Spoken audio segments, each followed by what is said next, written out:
भित्रको अन्तर्क्रिया। अब यसको चाहिँ थोरै परिभाषा लेखिहाल्नु के हो त। कक्षा कोठामा हुने सिकाइ क्रियाकलापलाई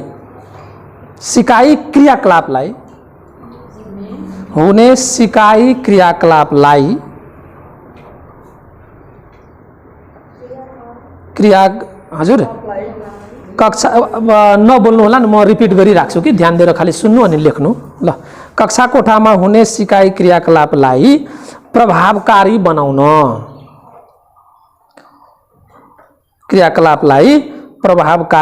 बनाउन शिक्षक र विद्यार्थी तथा विद्यार्थी र विद्यार्थी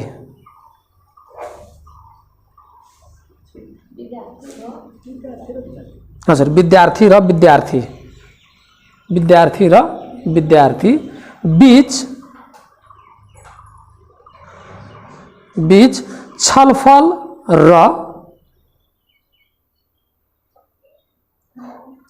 र अन्तर्क्रिया हुनु आवश्यक हुन्छ।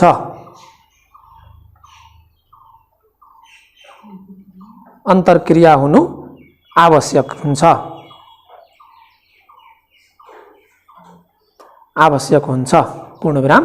यसले कक्षा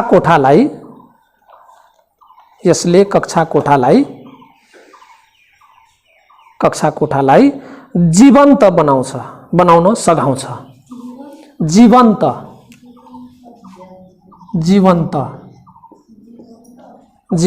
बनाउन सघाउँछ।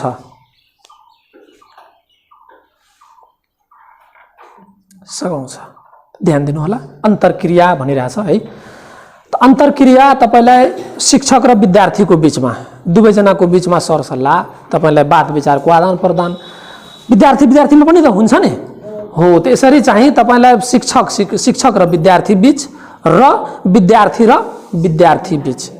विद्यार्थी बीच पनि है, जुन तपाईलाई विद्यार्थी बीच अब विषयवस्तुको बारेमा रहेर है, त्यो हरेक व्यवस्थापनको आधारमा जुन हामी क्रियाकलाप अपनाउँछौँ त्यसैलाई के भन्छौँ त, कक्षा कोठाभित्र अन्तर्क्रिया है। चाहे विद्यार्थी बीच होस्, चाहे शिक्षक विद्यार्थी बीच होस्, तपाईलाई त्यसलाई हामी के भन्छौँ, कक्षा कोठाभित्र बीचको अन्तर्क्रिया है। त्यस पछाडि अर्को लेख्नुहोस् हेडिङमा, अर्को हेडिङ हजुर कक्षा कोठाभित्र बीचको अन्तर्क्रिया बुझ्नुभयो नि त।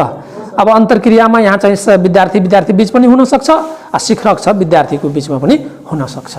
त्यस पछाडि अर्को हेडिङमा लेख्नुहोस् कक्षा कोठामा प्रभावकारी सञ्चार। यो भयो। अर्को चाहिँ कक्षा कोठामा प्रभावकारी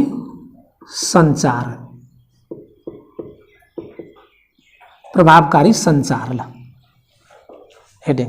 अब यो प्रभावकारी सञ्चारमा के हो त, यो चाहिँ हामीलाई कक्षा कोठाभित्रको अन्तर्क्रियामा आउँछ है। अन्तर्क्रिया भित्रको कुरा हो, कक्षा कोठाभित्र के अरे प्रभावकारी सञ्चार। अब यसमा चाहिँ अलिकति बुलेट वाइज लेखिहालौँ त। यसमा चाहिँ तपाईलाई के अरे बुलेटको रूपमा है, बुदाको रूपमा भन्न चाहे मैले, बुदाको रूपमा लेखिहालौँ ल। लेख्नुहोस् पहिलो, प्रभावकारी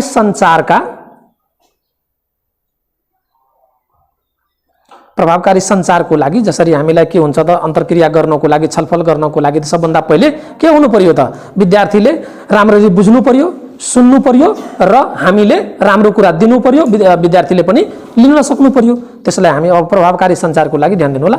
के भने मैले, प्रभावकारी सञ्चारका शैक्षणिक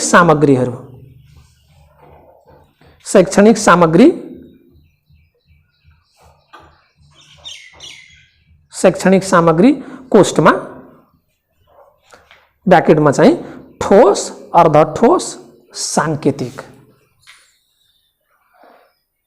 ठोस अर्धठोस अनि सांकेतिक।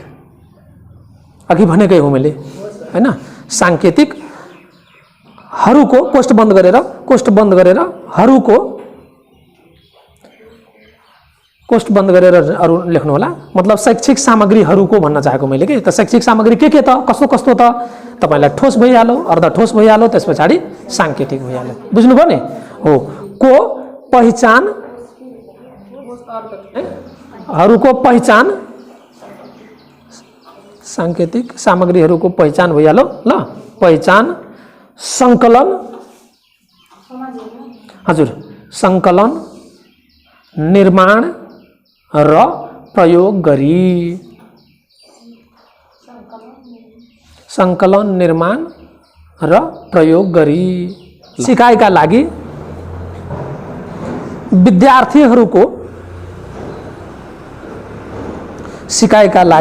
विद्यार्थीहरूको विभिन्न क्षमता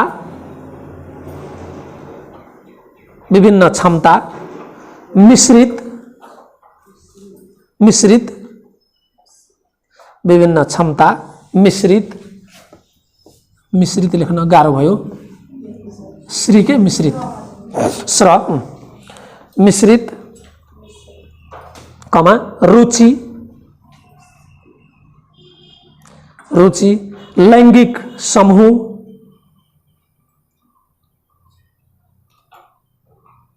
लैंगिक समूह निर्माण गरी, रुचि लैंगिक समूह निर्माण गरी दोहोरो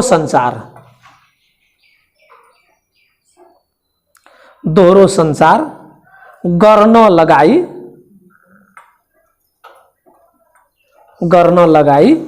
अर्थपूर्ण तरिकाले, दोहोरो संचार गर्न लगाई अर्थपूर्ण तरिकाले सिक्ने वातावरण सिर्जना गर्ने। हजुर, तरिकाले, अर्थपूर्ण तरिकाले संचार गर्न लगाई अर्थपूर्ण तरिकाले सिक्ने वातावरण सिर्जना गर्ने। अब सबैको क्षमता त अलग किसिमको छ, त त्यसो भए के गर्नु पर्यो? जान्ने र नजान्ने विद्यार्थीहरूको समूह बनाउनु पर्यो, मिक्स समूह, मिश्रित समूह बनाउनु पर्यो, या त तपाईलाई एउटै स्तरको बच्चाहरूलाई एक ठाउँमा बसाउनु पर्यो र उनीहरूलाई बढी टाइम दिनु पर्यो। त विभिन्न समूह, अब प्रभावकारी सञ्चार गर्न चाहनुभयो भने अब मिश्रित समूह बनाएर हुन्छ कि तपाईलाई विभिन्न के अरे एउटै क्षमता भएको विद्यार्थीहरूलाई एकै ठाउँमा राखेर हुन्छ कि त्यस पछाडि तपाईलाई अर्को के भयो त अब उनीहरूको चाहिँ रुचि अनुसारको, सबैको रुचि फरक फरक हुन्छ, त रुचिहरू अनुसारको शिक्षकले त्यो बुझ्नु पर्यो। त्यस पछाडि लैंगिक समूह, अब केटीकेटीहरूको बच्चाहरूको है, केटी अथवा केटाकेटाहरूको समूह के मिक्स बनाउनु हुन्छ, कस्तो बनाउनु हुन्छ। त प्रभावकारी सञ्चार गर्नको लागि, अर्थपूर्ण सिकाइ गर्नको लागि त विभिन्न यो प्रक्रियाहरू चाहिँ अपनाएर हामी चाहिँ के गर्न सक्छौँ? प्रभावकारी सञ्चार गर्न सक्छौँ, दिन सक्छौँ विद्यार्थीहरूलाई, उनले लिन सक्छन् है। यो भयो अर्को बुलेट, अर्को चाहिँ लेख्नुहोस् फेरि बुँदा त्यस्तै। सहयोगात्मक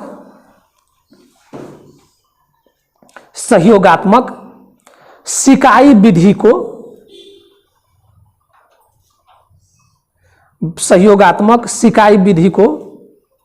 प्रयोग गर्ने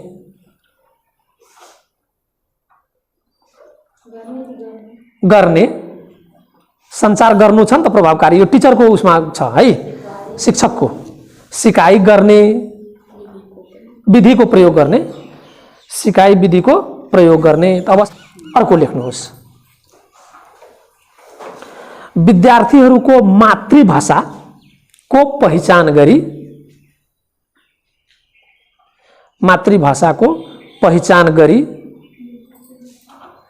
विद्यार्थीहरूको मातृभाषाको पहिचान गरी सोही भाषाको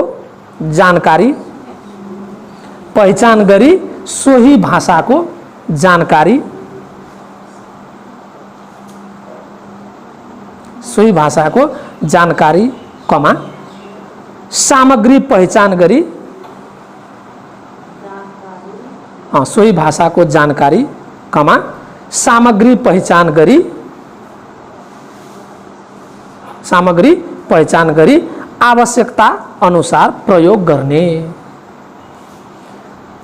पहिचान गरी सामग्री पहिचान गरी आवश्यकता अनुसार प्रयोग गर्ने अनि प्रभावकारी सञ्चार हुन्छ। अर्को लेख्नुहोस्, लास्ट पोइन्ट छ, सञ्चार प्रविधिको प्रयोग गरी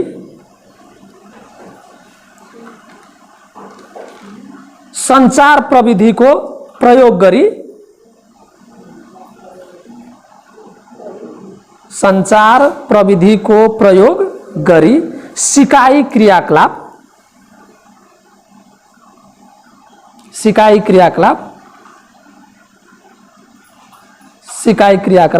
सञ्चालन गर्ने। तपाईहरु नलेख्नु न ल, हेडिङ चेन्ज गर्नुहोस्। विद्यार्थीको पूर्व ज्ञानको परीक्षण।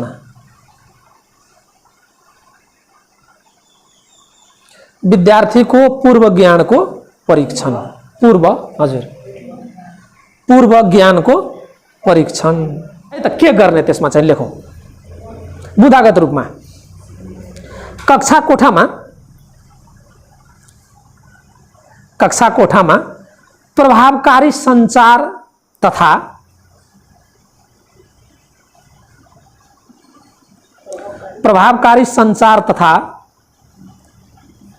कक्षा कोठामा प्रभावकारी सञ्चार तथा सिकाइको लागि सिकाइको लागि विद्यार्थीहरूले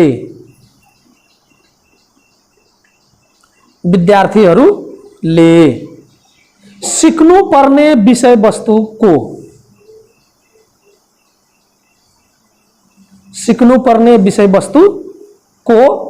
पूर्व ज्ञान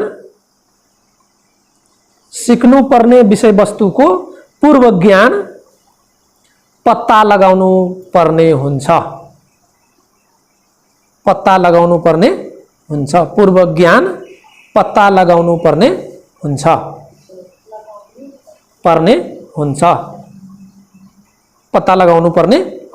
पूर्ण विराम। त्यसका लागि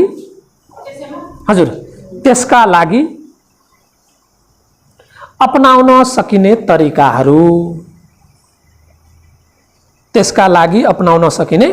तरिकाहरू।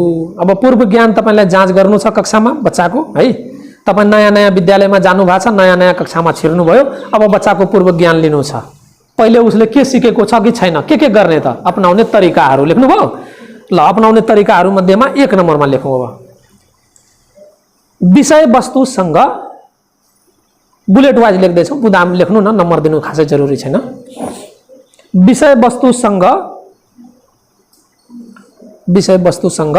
सम्बन्धित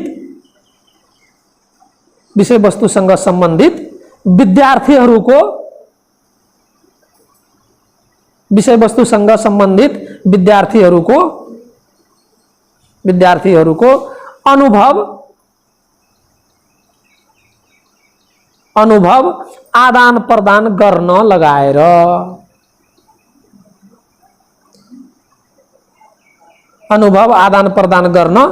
लगाएर अर्को पोइन्ट, पूर्व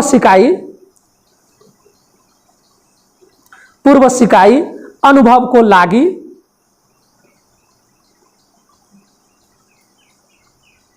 पूर्व सिकाइ अनुभवको लागि मौखिक प्रश्न सोधेर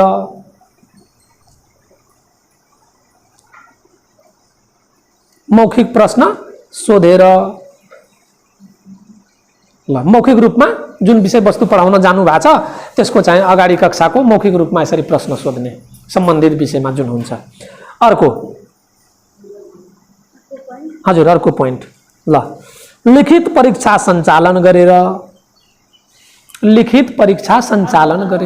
अर्को बुन्दा लिखित परीक्षा सञ्चालन गरेर ल, अर्को चित्र चार्टको माध्यमबाट अर्को भनिरहेको छु त ल, चित्र चार्टको माध्यमबाट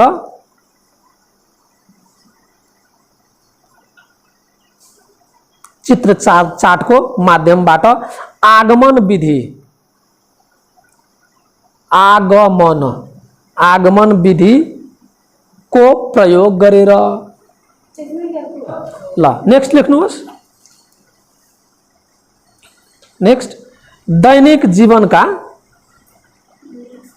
अर्को अर्को अर्को पोइन्ट त्यही त भन्दैछु। नेक्स्ट भनेको के बुझ्नमा आयो त? ल नेक्स्ट लेख्न थोरै भनेको।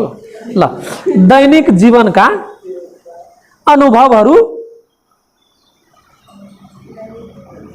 दैनिक जीवनका अनुभवहरू प्रस्तुत गर्न लगाएर क्रियाशीलता विद्यार्थीको क्रियाशीलता र सक्रिय सिकाइ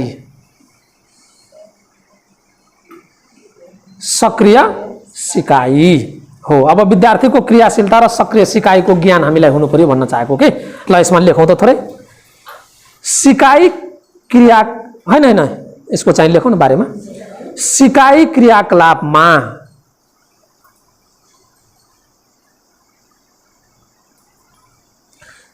क्रियाकलापमा विद्यार्थीहरू सक्रिय सहभागी हुने। सिकाइ क्रियाकलापमा विद्यार्थीहरू सक्रिय सहभागी हुने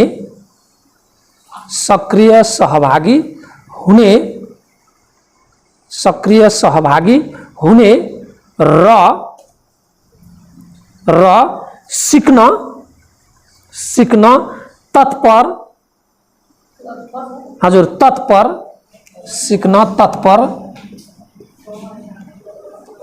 त आदि तप संयुक्त है आदि त अनि पर तत्पर है तथा अपेक्षित सिकाइ सिक्न तत्पर र अपेक्षित सिकाइ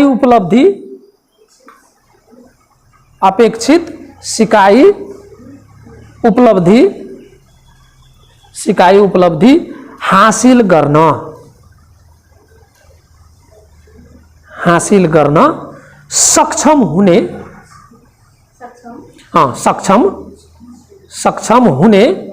अवस्था नै सक्रिय सिकाइ हो। हजुर सक्रिय सिकाइको परिभाषा बुझ्नुभयो। ल पूर्ण विराम।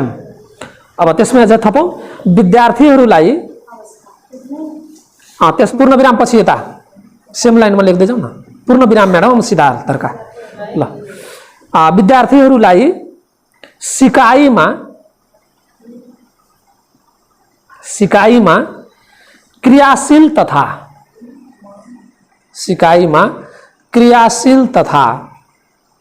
क्रियाशील तथा सक्रिय बनाउनका लागि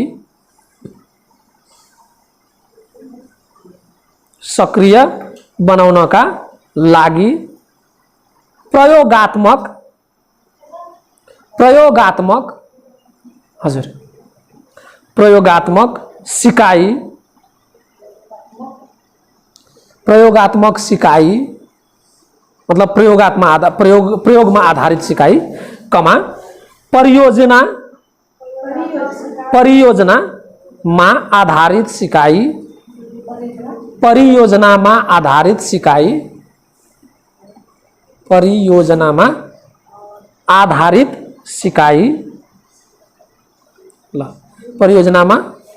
आधारित सिकाइ अर्को समस्या समाधानमा आधारित सिकाइ।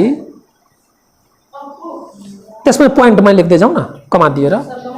हजुर कमा दिएर लेख्दै जाउँ त्यसमै। आधारित सिकाइ समस्या समाधानमा आधारित सिकाइ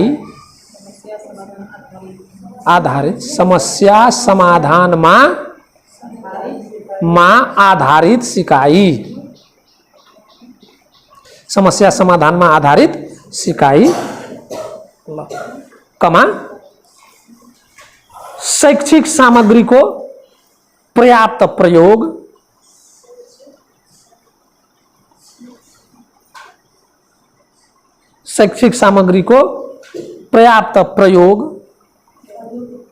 शैक्षिक सामग्री को पर्याप्त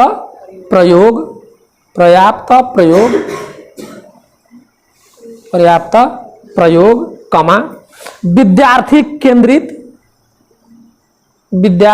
केन्द्रित क्रियाकलापमा विकास विद्यार्थी केन्द्रित क्रियाकलापमा विकास कमा विद्यार्थी केन्द्रित क्रियाकलापमा विकास सक्नुभयो ल अगाडि कमा दिएर स्व सिकाइ पनि लेख्दा हुन्छ अथवा स्व सिकाइ लेख्दा हुन्छ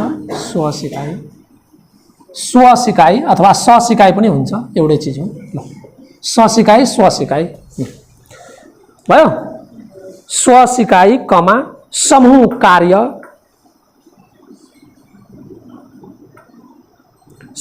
कार्य कक्षा कार्य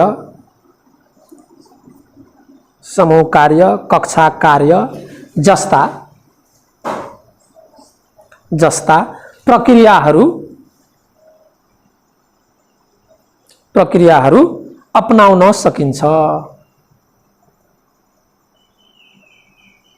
अपनाउन सकिन्छ त ल सबै सरम्यामहरुमा धन्यवाद आजको क्लास यही समापन गर्दैछु।